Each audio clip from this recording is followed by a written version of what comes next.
those springs in there? These guys right here. You've heard people talk about a posi rear end or a non-posi rear end.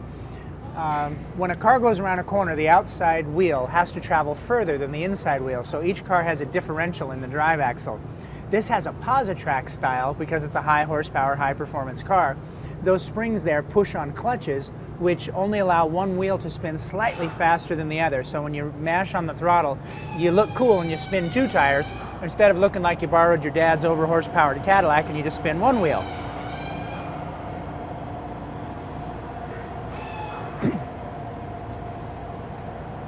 So this pin right here has to be removed. Mark's going to pull this bolt out, which retains this pin. When he does that, the pin right here will drop out of the way and allow the axle, which I have my finger on right there, to come in just a little bit. And there's a C-clip right there. I can move it with my finger. That C-clip is what retains the axles.